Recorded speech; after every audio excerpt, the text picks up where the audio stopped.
100 años transcurren como las aguas de un arroyo.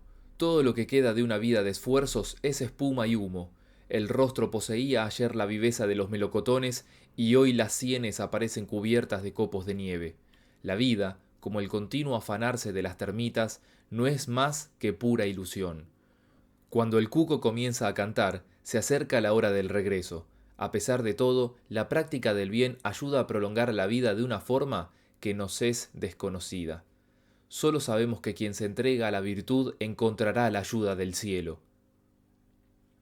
En un abrir y cerrar de ojos, el espíritu de Tai Chung abandonó la torre de los 5 fénix. Todo estaba borroso y oscuro.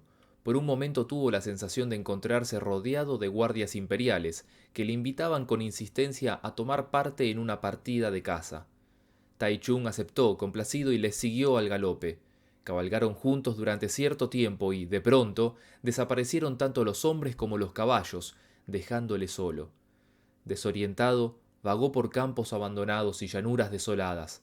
Trató de buscar inútilmente el camino de vuelta, y entonces oyó que alguien le gritaba desde atrás: «¡Aquí, emperador de los Tang! ¡Por aquí!». Tai Chung volvió la cabeza y vio a un hombre con un gorro de seda blanca en la cabeza, del que colgaban unas tiras extrañas de seda negra, y a la cintura un cuerno de rinoceronte sujeto con atractivas hebillas de oro. Vestía una túnica igualmente de seda, que expedía una luz santa, lo mismo que la tablilla de marfil que llevaba en las manos. Calzaba además un par de botas de suelas blancas, muy apropiadas para andar por las nubes y encaramarse en lo alto de la neblina. Junto al corazón portaba el libro de la muerte y la vida, donde está fijado el destino de cada uno. Su pelo, abundante y suelto, parecía formar un halo alrededor de la cabeza, mientras su barba flotaba con libertad al viento, marcando la línea del mentón. Aquel hombre había sido primer ministro de los Tang, y ahora colaboraba estrechamente con el rey del Hades. Tai Chung se dirigió hacia él, y la aparición, echándose rostro en tierra, dijo: «Perdonadme, Majestad, por haber tardado tanto en daros la bienvenida». «¿Se puede saber quién eres y por qué has tenido que salir a recibirme?», preguntó Tai Chung. «Hace aproximadamente medio mes», contestó el hombre, «el espíritu del dragón del río Qing presentó contra vos una querella en el Salón de las Sombras, por haber permitido su ejecución después de haber acordado que ibais a salvarle la vida. En consecuencia, el rey Qin Kuang envió un destacamento de demonios con la orden de arrestaros y conduciros al tribunal de los 3 jueces. En cuanto me enteré, vine corriendo a recibiros. Os reitero mis excusas para llegar tan tarde, pero la verdad es que no os esperaba hoy». «¿Cómo te llamas y cuál es tu rango?», volvió a preguntar Tai Chung. «En vida», respondió el hombre, «serví al emperador que os precedió como magistrado de Suzhou, antes de ser nombrado vicepresidente del Consejo de Ritos. Mi nombre completo es Zhuei Chue, y desempeño el cargo de juez en la Ciudad de la Muerte». Al oír eso, Tai Chung se puso muy contento, corrió hacia él con las manos extendidas y, ayudándole a levantarse del suelo, dijo: «Lamento que hayas tenido que molestarte por culpa mía. Por cierto, Wei Chen, que actualmente es uno de mis principales colaboradores, me ha entregado una carta para ti, que ahora mismo me complazco en entregarte». El juez le dio las gracias y le preguntó que dónde la tenía guardada. Tai Chung la sacó de entre las mangas y se la entregó sin mayor dilación. Sui Che se inclinó agradecido y leyó con vivo interés: «Vuestro indigno hermano Wei Chen os envía la presente con la frente baja por el respeto que se debe a un juez tan alto como vos, el honorable Sui Che y amantísimo hermano nuestro. Cada vez que recuerdo nuestro pacto de hermandad, me vienen a la mente vuestro semblante y vuestra voz, que, por otra parte, siempre tengo presente en mi corazón. De todas formas, muchos son los años que han pasado desde la última vez que escuché vuestra equilibrada forma de hablar.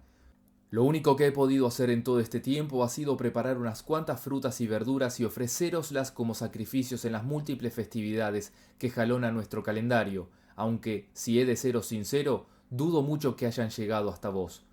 Os estoy no obstante profundamente agradecido, ya que bastantes pruebas me habéis dado en sueños de no haberme olvidado. Si no me llegáis a haber tenido presente en vuestro corazón, ¿cómo me iba a haber enterado de la alegría de vuestro ascenso? Desgraciadamente, entre los mundos de la luz y de las tinieblas media una distancia tan grande que nos es imposible transponerla para poder vernos cara a cara, cosa que lamento de todo corazón. El motivo por el que ahora he decidido escribiros ha sido la repentina muerte de nuestro muy digno emperador, el nunca suficientemente encomiado Tai Chung, a quien me cabe el honor de servir. Doy por supuesto que su caso será revisado por el tribunal de los 3 jueces, por lo que no le será difícil encontrarse con vos. A nuestra pasada amistad me remito para suplicaros encarecidamente que hagáis cuanto esté en vuestra mano para conseguir que su majestad vuelva de nuevo a la vida. Si así lo hacéis, aumentará mi cariño por vos y os estaré eternamente agradecido. En cuanto hubo leído la carta, el juez exclamó entusiasmado: No sabéis cuánto admiro al juez Wei Chen por haber ejecutado tan limpiamente el otro día al viejo dragón. No necesito deciros que le estoy muy agradecido por cuanto hizo por mis hijos después de mi muerte. Puesto que me ha escrito esta carta intercediendo en vuestro favor, tened por seguro que regresaréis a la vida y una vez más volveréis a ocupar el trono de Jade. Tai Chung se lo agradeció con la cortesía que en él era de esperarse. Mientras hablaban, vieron acercarse a 2 jóvenes vestidos de azul portando estandartes y banderas. Cuando estuvieron lo suficientemente cerca para ser oídos, levantaron la voz diciendo: «Traemos una invitación para vos de parte del rey de este mundo inferior». Tai Chung y el juez Sui se volvieron hacia los 2 jóvenes y entonces aquel se percató de la cercanía de una inmensa ciudad. En una de sus puertas figuraba una inscripción, visible desde muy lejos, y escrita en letras de oro, que decía: «La región de las sombras, puerta de los espíritus». Sin dejar de agitar los estandartes, los de las túnicas celestes condujeron a Tai Chung al interior de la ciudad. Mientras avanzaban por ella, vieron acercarse al anterior emperador, Li Yuan, a su hermano mayor, Chien Chang, y a otro de sus hermanos muertos, Yuan Sher, sin dejar de gritar: «¡Aquí llega Shermin! ¡Aquí llega Shermin!». Se llegaron hasta él y empezaron a pegarle, exigiendo venganza. Tai Chung estaba tan desconcertado que no pudo hacer nada por escapar. Afortunadamente, el juez Zhuai llamó a un demonio con la cara azul y los dientes retorcidos y alejó a los atacantes de mala manera. De esta forma, pudieron continuar el viaje. No habían andado más de 2 o 3 millas cuando llegaron a un edificio muy alto con las tejas verdes. Su apariencia era magnífica, en verdad. Una neblina de 1000 colores cubría su parte más alta, penetrando en cada uno de sus huecos y dotándolo de una atractiva coloración rojiza. De los aleros, brillantes como el mismo sol, salían cabezas de animales salvajes. Las puertas, con grandes bloques de jade blanco por dintel, aparecían adornadas con múltiples hileras de clavos de oro. De las ventanas salía una especie de humo brillante y las cortinas que cubrían sus vanos poseían un fulgor que las asemejaba a rayos de una tormenta sobrecogedora.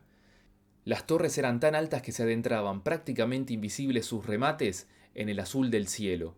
Eso no era obstáculo para apreciar que una laberíntica red de pasillos enlazaba los diferentes salones. De enormes pebeteros de bronce de 3 patas, profusamente decorados, salían fragantes nubes de incienso, que ascendían en caprichosas volutas hacia lo alto. Todos sus zaguanes estaban iluminados con llamativas lámparas de seda roja.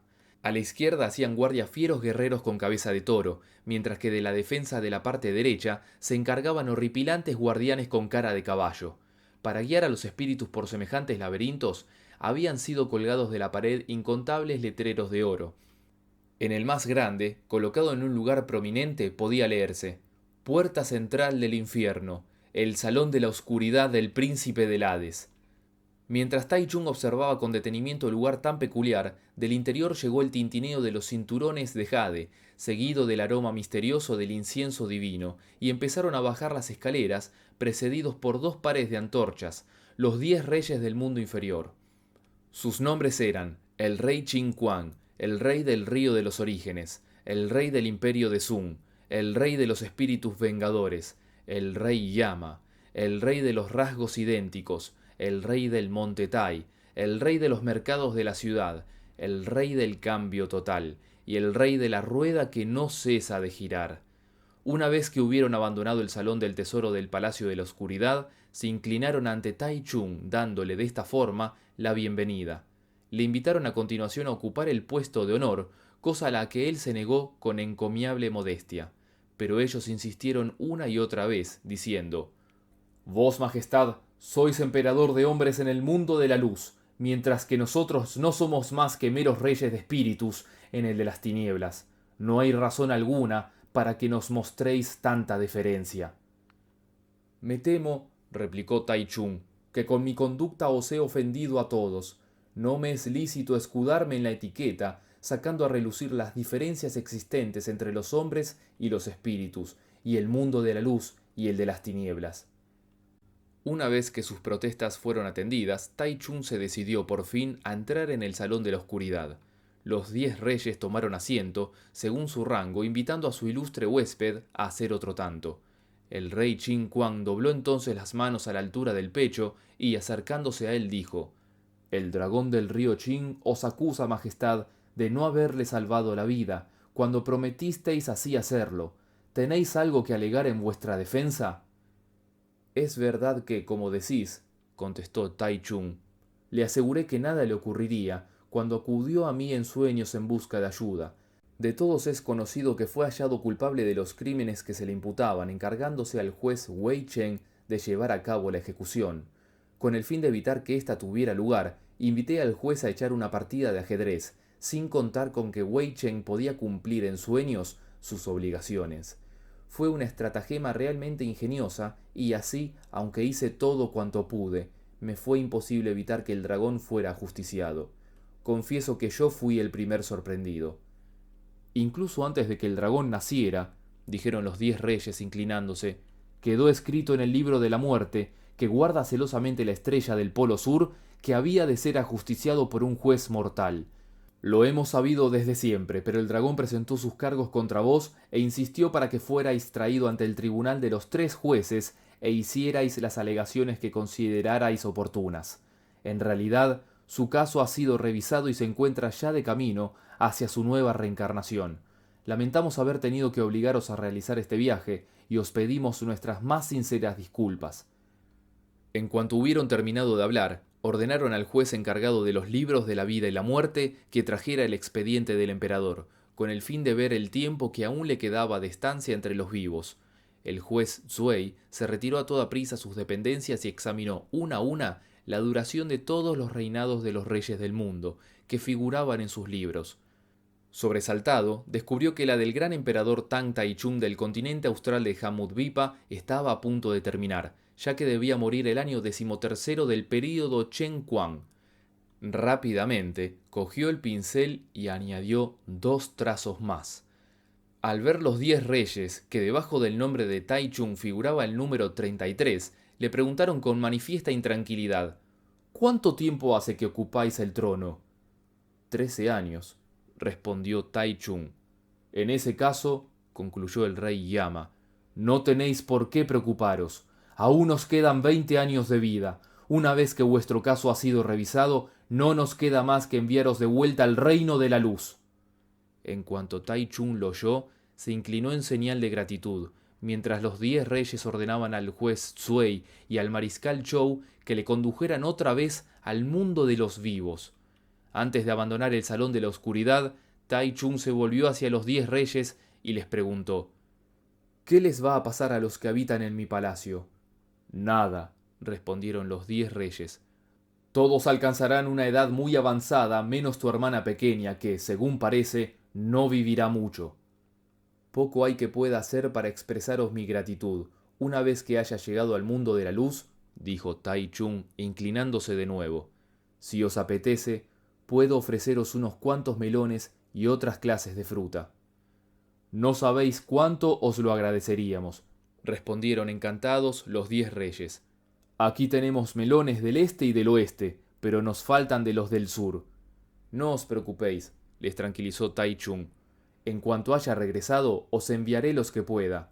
Inclinándose una vez más ante ellos con las manos dobladas a la altura del pecho, inició el camino de vuelta.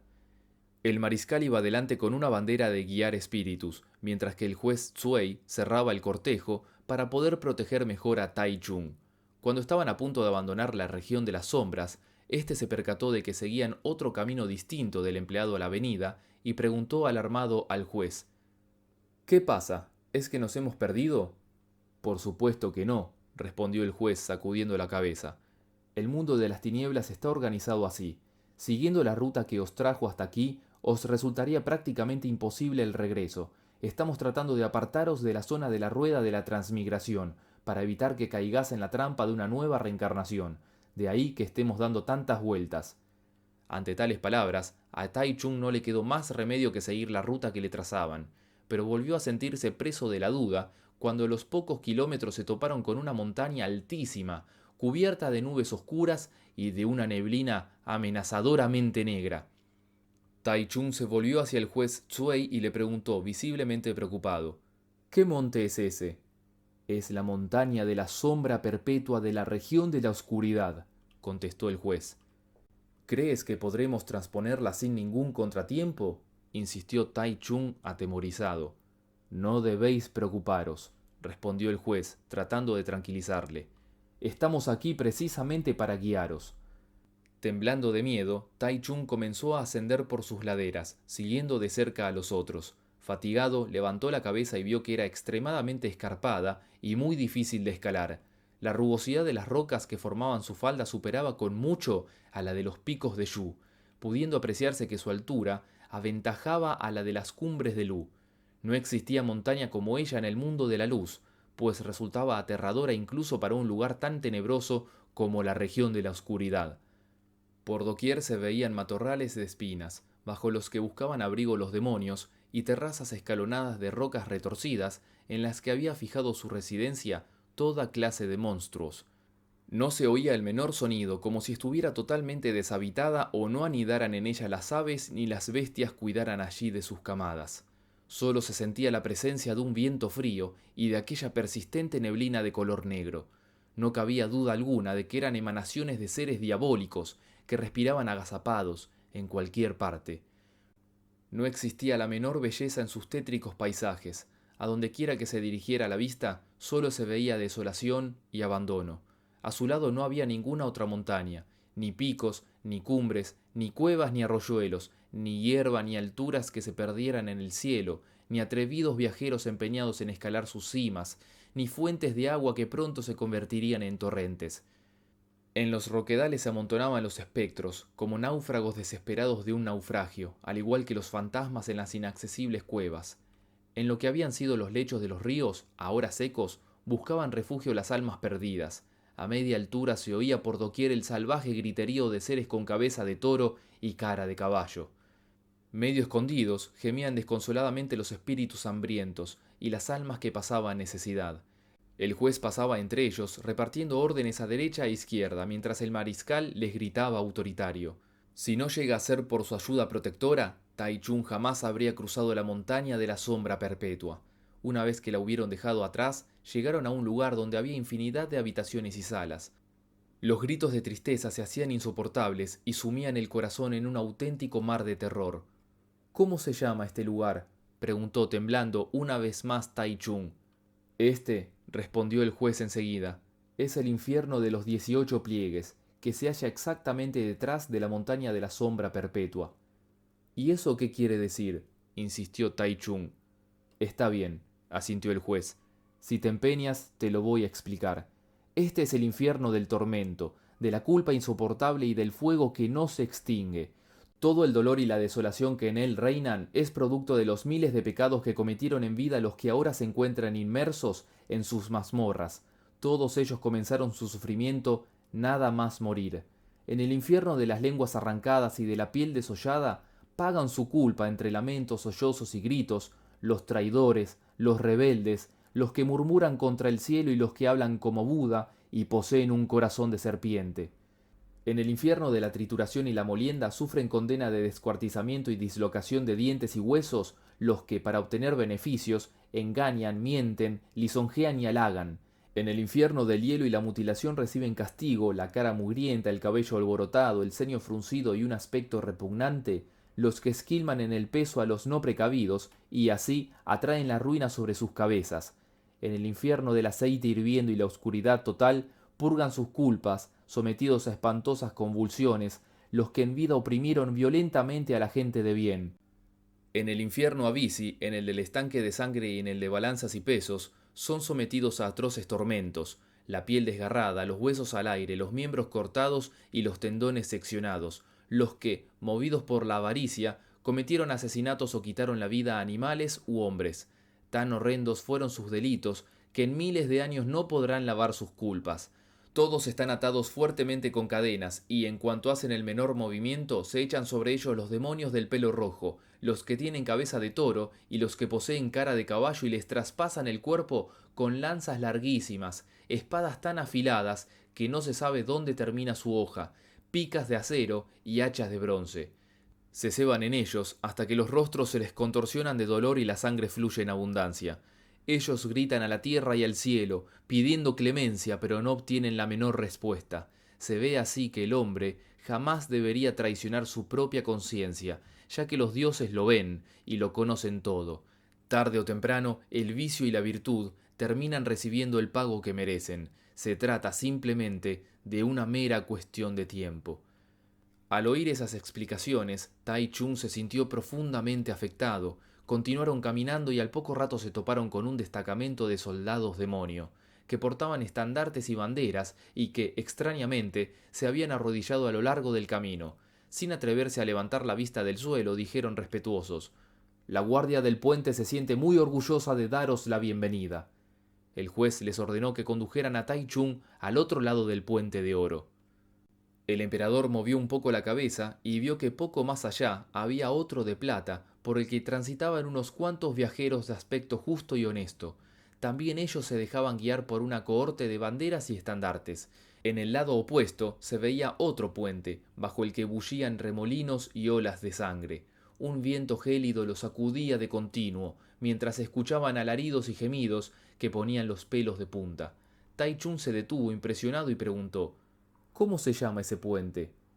«Ese, Majestad», contestó el juez, «es el puente sin retorno. Grabáoslo bien en la memoria, pues es preciso que habléis de él a vuestros súbditos, cuando hayáis llegado al mundo de la luz.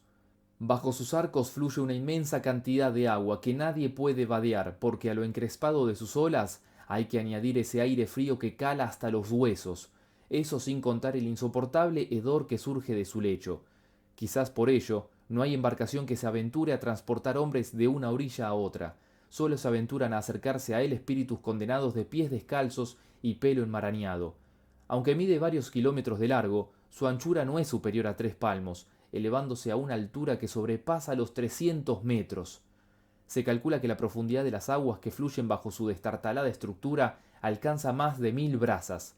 Pese a ello, carece de barandilla y lo más peligroso es que muy cerca de su plataforma hay una legión de demonios encadenados, que tratan de devorar a cuanto hombre se atreve a transitar por ella.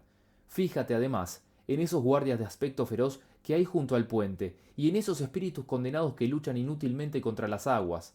No hay nada que pueda mover más a compasión. Se nota que han sido despeñados desde muy alto, porque el precipicio que conduce al cauce del río está cubierto de ropas de todos los colores. ¡Qué suerte más amarga la suya! Están condenados por toda la eternidad a mantenerse en ese estado, luchando al mismo tiempo para evitar ser devorados por perros de hierro y serpientes de latón, que se alimentan exclusivamente de ellos.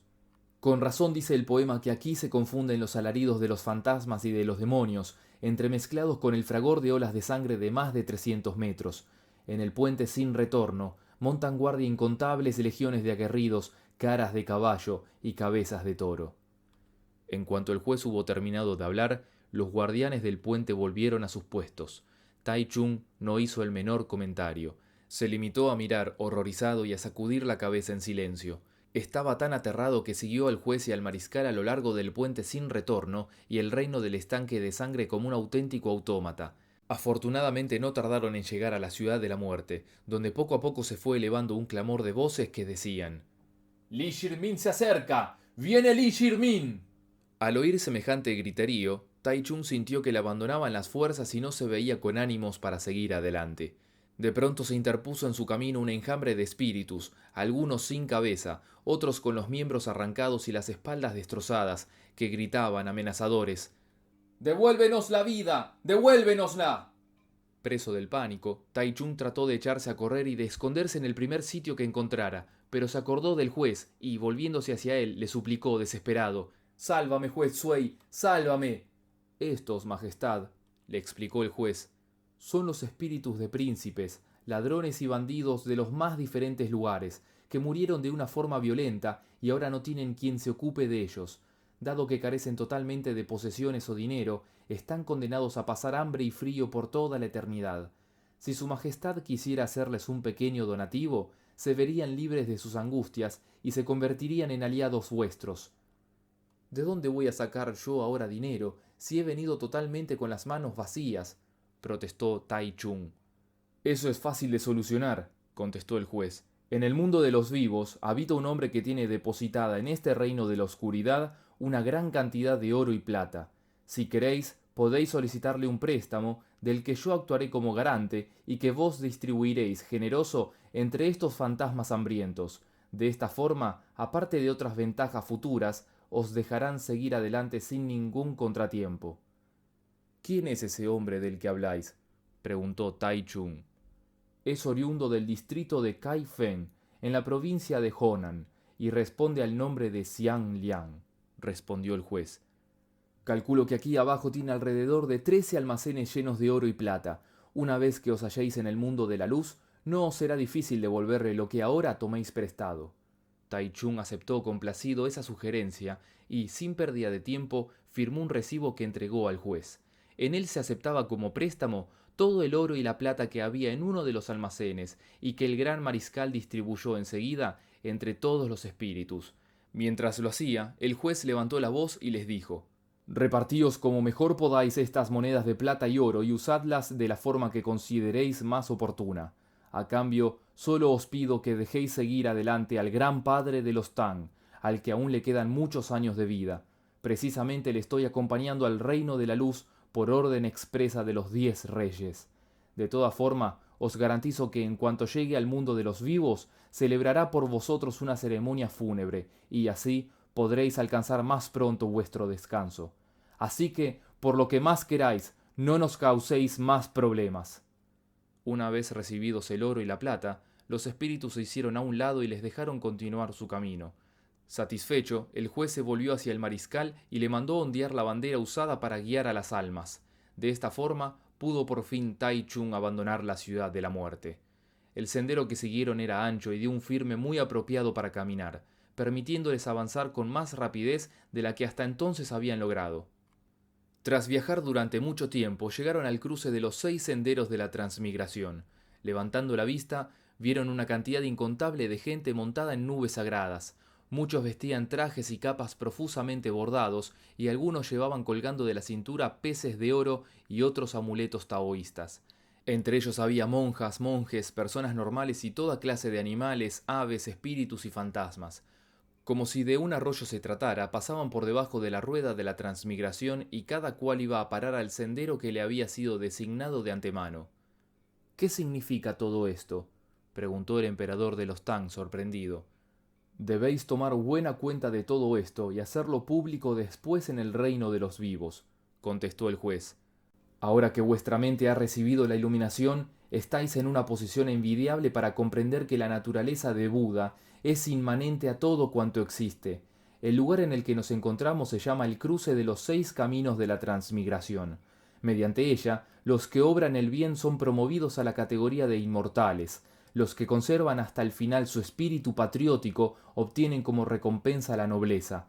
Los que ponen en práctica los principios de la piedad filial vuelven a la vida como seres privilegiados. Los que son justos y honrados se reencarnan de nuevo como seres humanos. Los que se complacen en la práctica de la virtud consiguen riquezas incalculables, mientras que los que se rinden al vicio y se entregan a la violencia terminan convirtiéndose en auténticos demonios. ¡Qué recompensas tan maravillosas encierra el bien obrar!, exclamó el emperador de los Tang suspirando y sacudiendo la cabeza. La vida virtuosa jamás abre las puertas a la enfermedad. Es preciso, pues, mostrarse amable con todos, practicar la caridad y no rendirse a los malos pensamientos. Poco será cuanto se haga por erradicar la maldad. Quien afirme que no existe la retribución es un ciego loco. El juez le condujo entonces hasta la entrada del sendero que conducía a la nobleza y, tras postrarse de hinojos ante él, dijo: Es por aquí por donde debéis continuar. A mí no me está permitido acompañaros un solo paso más, pero sí puede hacerlo el gran mariscal Chou. Lamento que hayáis tenido que hacer un viaje tan largo por mi culpa, se disculpó el emperador de los Tang, agradecido. Cuando hayáis regresado al mundo de la luz, le recordó el juez, no os olvidéis de celebrar la ceremonia por esas almas olvidadas que carecen de techo y hogar. Por lo que más queráis, no lo echéis en saco roto. Sabed que, si en la región de la oscuridad no se oye el más mínimo murmullo sobre lo erróneo de vuestra conducta, la porción del mundo de la luz que os ha tocado regir gozará de paz y prosperidad. Si en vuestra vida hay algo que no se ajusta a la virtud, debéis cambiarlo cuanto antes y enseñar a vuestros súbditos a obrar siempre con rectitud. De esta forma podréis tener la seguridad de que vuestro imperio no se tambaleará jamás y vuestra fama se mantendrá viva durante generaciones y generaciones. El emperador de los Tang se comprometió a seguir cada una de sus recomendaciones y se despidió emocionado del juez Tsui. El gran mariscal Chou le tomó entonces del brazo y le hizo entrar por la puerta que marcaba el inicio del sendero que le había sido asignado. A los pocos metros se toparon con un caballo de tintes parduzcos, ensillado y con las riendas a punto. Sin pérdida de tiempo, el mariscal ayudó al emperador a montar y el caballo salió disparado como una flecha hacia adelante, alcanzando al poco rato las orillas del río Wei. Dos carpas doradas estaban jugueteando entre las olas y el emperador, complacido de tan bucólico espectáculo, tiró de las riendas y se puso a observarlas. Daos prisa, majestad, y volved a vuestra ciudad ahora que todavía disponéis de tiempo, le urgió el mariscal. Pero el emperador no le hizo el menor caso, negándose a seguir adelante. Desesperado, el mariscal le agarró de la pierna y gritó: ¿A qué estáis esperando? ¡Moveos de una vez! Y le dio un empujón que le hizo perder los estribos, cayendo cuán largo era en el cauce del río Wei. De esta forma abandonó la región de las sombras y regresó al mundo de la luz. Mientras tanto, Su Mou-kung, Qin Shupao, Hu Qingde, Duan Cherxian, Ma Sanpao, Chen Yaoqin, Gao Sherlien, Li Sherqi, Fang Xuanlin, Du Huwei, Xiao Yu, Fu Yi, Chang Taoyuan, Chang Sherheng y Wang Kuei, las mayores autoridades civiles y militares de la dinastía Tang, se habían reunido en el Palacio Oriental a llorar al emperador muerto, junto con el príncipe heredero, la reina, las damas de la corte y el maestro de ceremonias del Salón del Tigre Blanco. Discutieron al mismo tiempo sobre la conveniencia de hacer pública en todo el imperio la muerte del Hijo del Cielo y elevar cuanto antes al trono al príncipe heredero. Wei Chen tomó entonces la palabra y dijo: es preciso que no obremos con precipitación. Si cunde la alarma en las diferentes ciudades y distritos, es posible que nos encontremos con reacciones desagradables que no habíamos previsto. Sugiero, por tanto, que esperemos un día más. Estoy convencido, por otra parte, de que nuestro Señor no puede tardar ya mucho en regresar a la vida. ¿Se puede saber de qué estáis hablando, ministro Wei?, le preguntó burlón Su Chinchun. Como muy bien afirma el proverbio, nadie puede recoger el agua derramada ni hacer volver a la vida a un hombre muerto.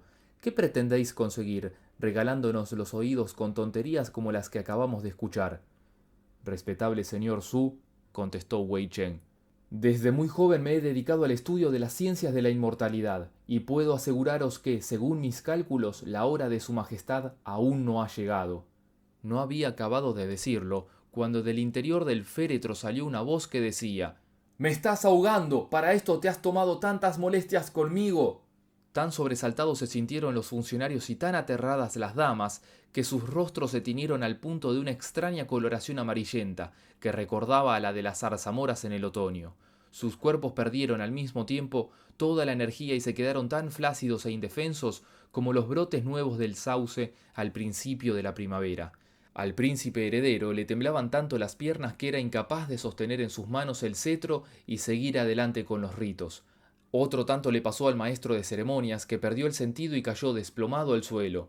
Muchas de las damas perdieron igualmente el conocimiento, como si fueran hibiscos recién brotados sacudidos por un viento salvaje. Otras se dejaron caer contra las paredes, como margaritas aplastadas por una lluvia repentina. Los señores se quedaron petrificados, temblando de miedo y sin apenas fuerzas para seguir manteniéndose en pie. Todo el salón del Tigre Blanco parecía un puente con las tablas rotas y el estrado sobre el que descansaba el catafalco un templo recién arrasado. Raro fue el que no se echó a correr en dirección contraria a la que se encontraba el ataúd. Solo el recto Sumo Wukong, el cerebral primer ministro Wei, el valiente Qin Chung y el sanguíneo Qin De lograron armarse de valor y, llegándose hasta el féretro, gritaron: «Si hay algo que os molesta, decídnoslo y trataremos de resolverlo de la mejor manera que podamos, pero por favor, dejad de aterrorizar a vuestros familiares, comportándoos como un fantasma». «¿Quién ha dicho que se está comportando como un fantasma?», protestó Wei Chen. «Lo que ocurre es que su majestad acaba de regresar al mundo de los vivos. Rápido, traed algunas herramientas para abrir esto». Levantaron la parte de arriba del ataúd y vieron que Tai Chung, en efecto, estaba gritando, preso de una profunda agitación. «¡Me estás ahogando! ¡Es que no hay nadie que me ayude!». «No temáis, majestad», dijeron Mou Kun y los otros, levantándole con cuidado. «Es solo un sueño. Además, aquí estamos nosotros para defenderos». El emperador de los Tang abrió entonces los ojos y exclamó totalmente abatido: «No podéis haceros ni idea de lo que he pasado. Por poco no me ahogo después de haber escapado por los pelos del ataque de unos demonios malévolos». «No tengáis miedo, majestad», le aconsejaron los ministros. «Si eso os hace sentir mejor, podéis contarnos lo que os pasó en el agua». Íbamos montado a caballo y al llegar al río Wei me detuve a contemplar dos carpas que estaban jugando en el agua, explicó Tai Chung. Aprovechando mi distracción, ese traidor de Chou me tiró del caballo de un empujón y fui a parar a la corriente, donde por poco no me ahogo. «Me temo, majestad», dijo entonces Wei Chen, «que aún no os habéis librado del todo de la influencia de los muertos», y ordenó traer una medicina para calmar y a la vez fortalecer su espíritu. Se le sirvió a continuación un preparado de arroz y, sólo cuando lo hubo tomado 2 o 3 veces, volvió a recobrar la conciencia y el pleno dominio de todos sus sentidos. El emperador de los Tang permaneció 3 días y 3 noches en el reino de la muerte antes de regresar otra vez al mundo de los vivos. Sobre tan extraordinario suceso existe un poema que dice: «Cuánto ha cambiado el mundo desde la época antigua. Infinidad de reinos han surgido y después se han desplomado a lo largo de toda la historia. El paso del tiempo ha sido, incluso, testigo de las incontables maravillas de los Zhou, los Han y los Xin. Pero por muy grandes que éstas hayan sido, no se pueden comparar con la vuelta a la vida del emperador de los Tang». Al caer la tarde, cuando el emperador se retiró a descansar, los ministros se decidieron por fin a volver a sus casas. A la mañana siguiente se despojaron de sus ropas de luto y acudieron a la corte en cuanto hubo amanecido, luciendo sus espléndidas túnicas rojas, sus llamativos sombreros negros, sus atractivos fajines color púrpura y sus innumerables adornos de jade y oro. Tai Chung, por su parte, durmió toda la noche de un tirón, de tal manera que cuando se hizo de día se sintió totalmente recuperado. Como si nada hubiera ocurrido, se puso la corona, una lujosa túnica de color rojo oscuro, un artístico cinturón de jade verde procedente de la montaña azul y unas botas de cuero de una sola pieza. La majestad de su porte superaba con mucho a la de todos los personajes de la corte juntos, pudiéndose afirmar que su figura resumía toda la grandeza de su espléndido reinado. Qué extraordinariamente justo y recto era el emperador de los Tang, el majestuoso Li Shirmin, que volvió del mundo de los muertos. En cuanto se hubo vestido, el emperador se dirigió en su palanquín de oro al salón del tesoro, donde convocó a todos sus ministros, que gritaron entusiasmados nada más verle: «¡Viva el emperador!».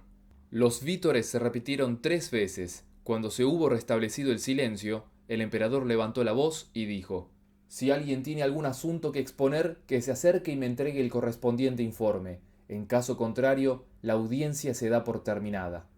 Inmediatamente se adelantaron los funcionarios Su Mou-kung, Wei Chen, Wang Kuei, Du Hu-wei, Fan Xuanlin, Yuan Tiancan, Li Chuanfeng, Su Qinchun, Jin Kai-shan, Liu Hongcher, Ma Sanpao, Duan Cherxian, Chen Yaoqin, Qin Shupao, Hu Qinde y Sue Zhen-kuei. Se echaron rostro en tierra ante las escalinatas de jade blanco y preguntaron con sumo respeto: «¿Podéis explicarnos por qué habéis permanecido dormido durante tanto tiempo y qué es lo que os ha hecho despertar?». «El mismo día que Wei Chen me entregó la carta», contestó Tai Chung condescendiente, «sentí cómo mi espíritu abandonaba estos salones y corría al galope detrás de una partida de caza de guardias imperiales. Pero tanto los hombres como los caballos desaparecieron al poco rato y me vi rodeado de mi padre, el anterior emperador, y de mis hermanos ya fallecidos. Si no llega a ser por la oportuna llegada de un personaje vestido totalmente de negro, seguro que no habría podido escapar de ellos». El hombre que me libró de la furia de mi hermano era el juez Tsuei Chue, a quien hice enseguida entrega de la carta que me había dado Wei Chen para él. Mientras leía, aparecieron unos cuantos jóvenes vestidos de azul con varios estandartes en las manos, que nos condujeron al salón de la oscuridad, donde fuimos recibidos por los 10 reyes del mundo inferior. Ellos me informaron de que la razón por la que había sido convocado a su presencia obedecía a que el dragón del río Qing había presentado contra mí una querella por haber permitido que fuera ejecutado después de haberle dado mi palabra de que no le iba a pasar nada. En cuanto les expliqué lo que, en realidad, había sucedido, me dieron garantías de que mi caso sería sobreseído por el tribunal de los 3 jueces. Pidieron después al juez Sui que mirara en los libros de la vida y la muerte el tiempo que aún me quedaba de residir en la tierra, tras lo que el rey Yama concluyó que mis días no habían finalizado todavía. De hecho, se ha asignado a mi reinado una duración de 33 años, de los que solamente han transcurrido 13. En consecuencia, los 10 reyes ordenaron al juez Sui y al gran mariscal Chou que me trajeran de vuelta a este mundo. Tras despedirme de ellos, prometí hacerles una ofrenda de melones y otras frutas en señal de agradecimiento. No nos habíamos alejado mucho del palacio de las tinieblas cuando nos topamos con el infierno en el que habitan los que han traicionado a su patria, los que no se han mostrado respetuosos con sus padres, los que jamás se han preocupado de la práctica del bien, los que han esquilmado a sus semejantes, los que se han dedicado a engañar a los demás, los que han alterado en beneficio propio los pesos y las medidas, y, en definitiva, todos los violadores, ladrones, embusteros, hipócritas, libertinos, gente de mal obrar y quebrantadores de la ley. Todos sufrían al mismo tiempo infinidad de torturas, entre las que cabe citar el fuego, el aceite hirviendo, el agua caliente, la soga, la cadena, la sierra y la piedra de moler. Su número ascendía a varias decenas de miles y, si he de seros sincero, no pude aguantar por mucho tiempo su horripilante visión. Un poco más adelante cruzamos la ciudad de la muerte, donde residen todos los bandidos y asaltadores que ha habido en la tierra. Haciendo honor a su pasado oficio, nos cortaron el paso y se negaron a dejarnos seguir adelante, si no les daba una considerable cantidad de dinero. Afortunadamente, el juez Sui accedió a actuar de garante, y así pude pedir prestado un almacén entero lleno de oro y plata a un tal Xiang, que habita en la provincia de Honan. Los espíritus parecieron satisfechos y nos permitieron proseguir nuestro camino.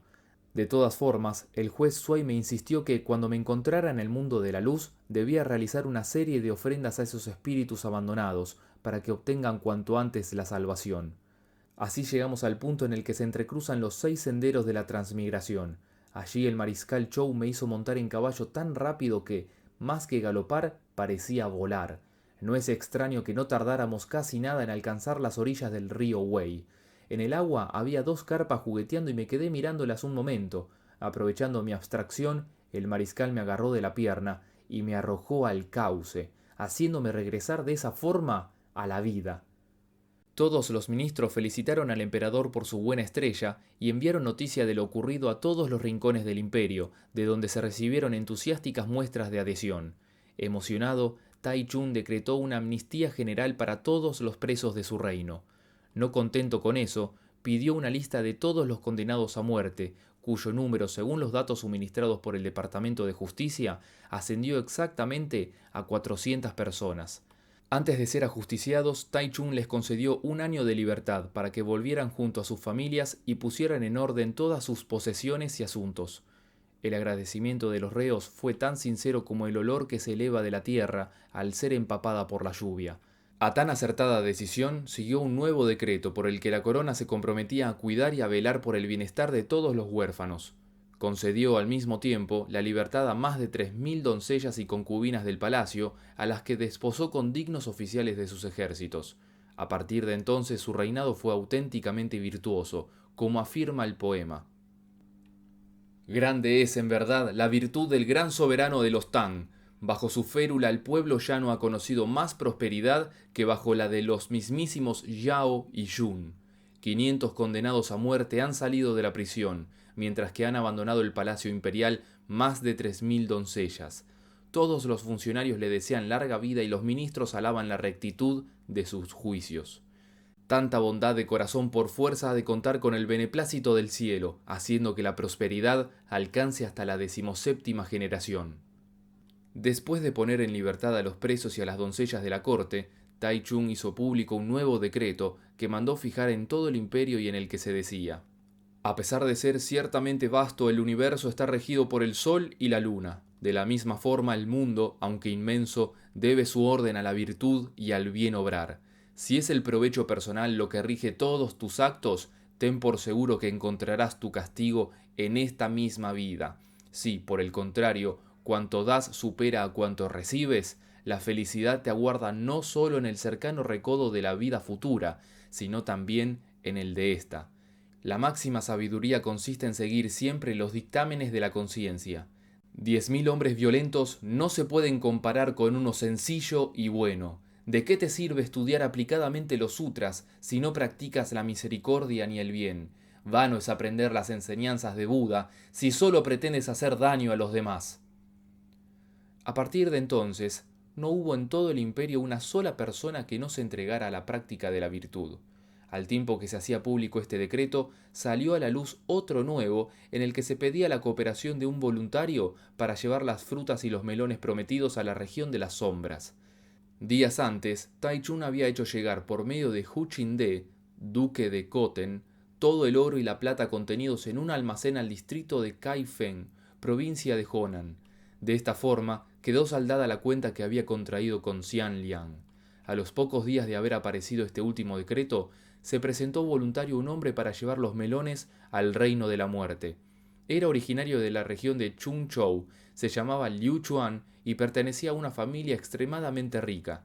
La razón de ofrecerse para llevar a cabo una misión tan sacrificada fue que su esposa Li Chueilien había dado una horquilla de oro como limosna a un monje justamente delante de su casa. Cuando Liu Chuan le hizo ver lo indiscreto de su irresponsable conducta, ella se sintió tan apenada que entró corriendo en la casa y se ahorcó, dejándole con 2 niños pequeños que no dejaban de llorar día y noche. Al verlos en ese estado, Liu Chuan experimentaba unos remordimientos tan insoportables que había decidido abandonar la vida y cuanto poseía para llevar los melones al reino inferior. Contento de poder ayudarle, el emperador le mandó ir al pabellón de oro. Ahí le colocaron 2 melones en la cabeza, le metieron un poco de dinero por las mangas y le dieron a tomar una cantidad adecuada de veneno. Su alma no tardó en llegar con la fruta ante la puerta de los espíritus, donde le salieron al encuentro unos demonios guardianes que le preguntaron: ¿quién eres tú y por qué te has atrevido a llegar hasta aquí? Yo, respondió Liu Chuan, vengo de parte del emperador Tang Taichung a entregar esta fruta y estos melones a los 10 reyes del mundo inferior. Al oírlo, los demonios cambiaron de actitud y le condujeron con grandes muestras de reconocimiento a la sala del tesoro del Palacio de la Oscuridad. Cuando por fin se halló en presencia del rey Yama, le hizo entrega de la fruta diciendo: he venido desde muy lejos, por orden del emperador de los Tang, a traeros estos melones como prueba de agradecimiento por la hospitalidad con que los 10 le tratasteis. Ese emperador Taichung es ciertamente un hombre de palabra, exclamó visiblemente complacido el rey Yama. Tras aceptar los melones, preguntó al emisario su nombre y el lugar en el que había nacido, a lo que contestó: vuestro humilde siervo es originario de la zona de Chunchou y se llama Liu Chuan. Puesto que su esposa se ahorcó, dejándole al cuidado de un par de hijos, decidió sacrificar cuanto poseía por el bien de la patria, ayudando al emperador a traer estos melones en señal de gratitud. Nada más oír esas palabras, los 10 reyes mandaron llamar a la mujer de Liu Chuan, que compareció al poco rato ante ellos escoltada por 2 guardias demonio. De esta forma volvieron a reunirse los 2 esposos en el mismísimo Palacio de la Muerte. Tras hablar de cuanto había sucedido, se volvieron hacia los 10 reyes y les agradecieron la amabilidad que habían tenido con ellos. El rey Yama hizo traer los libros de la vida y la muerte, y comprobó que tanto el marido como la mujer debían alcanzar una edad muy avanzada. Se volvió rápidamente hacia uno de los guardias demonio y le ordenó que les condujera de nuevo al mundo de la luz, pero el guardia protestó, diciendo: eso es prácticamente imposible ya, señor. Li Chueilien lleva vanos días en el mundo de las tinieblas y, por consiguiente, su cuerpo ha dejado de existir. ¿Queréis decirme cómo va a poder seguir viviendo en el mundo? Eso tiene fácil arreglo, respondió el rey Yama sonriendo. Li Yujin, la hermana menor del emperador, está a punto de morir. toma prestado su cuerpo y dáselo a esta mujer, así no tendrá ningún problema. El guardia demonio obedeció sin rechistar y condujo a Liu Chuan y a su esposa de vuelta al mundo de la vida. No sabemos cómo se produjo acontecimiento tan señalado ni lo que sucedió después. Quien desee, pues, seguir el hilo de la historia deberá escuchar con atención lo que se dice en el próximo capítulo.